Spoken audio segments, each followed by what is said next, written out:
Well, India has reportedly extended the visa of former Bangladeshi Prime Minister Sheikh Hasina, despite Dhaka's recent calls for her extradition.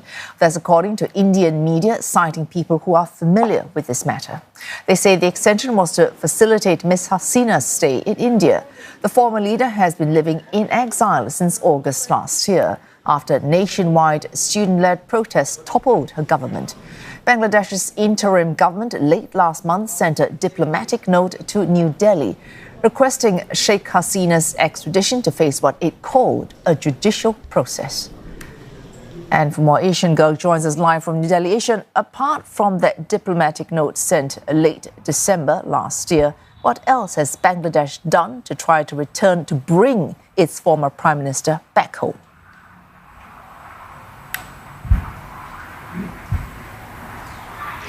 Well, Bangladesh has taken a series of steps. We've recently seen a second warrant being issued by Bangladesh's International Crimes Tribunal, which is basically a court to try war crimes set up in 2009. And that's the court now issuing a second arrest warrant for Sheikh Hasina. As we have seen, the interim government of Bangladesh saying that Sheikh Hasina needs to be punished for her alleged crimes in Bangladesh. There have been allegations that Sheikh Hasina played a pivotal role, causing death of several people who died in a massive protest that took place last year, which led to her ouster.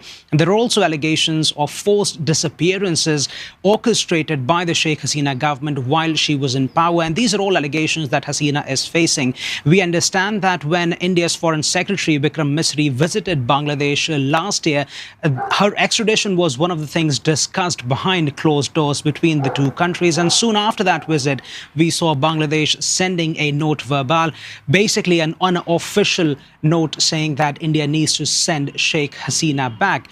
What we are now hearing from media reports here is that her stay has been extended in India, but officials have also been saying that it shouldn't be considered that she's been granted any sort of asylum in India, or that her presence here is going to be permanent. This is only a temporary measure to keep her here. We don't quite know what the government is planning on, because when asked in media briefings when this question was asked to the Ministry of External Affairs, they simply chose to say no comments on the issue of if Sheikh Hasina is going to go back to Bangladesh anytime soon.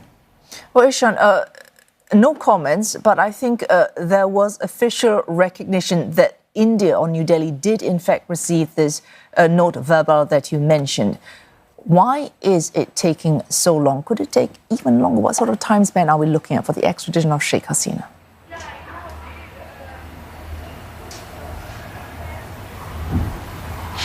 Well, the Indian government has been saying this on background, not really commenting on it officially, but the government has been saying that essentially the note verbal is an unofficial method of communicating diplomatically what another country wants from the first country, and several legal processes need to be followed through by Bangladesh to officially request an extradition of Sheikh Hasina from India.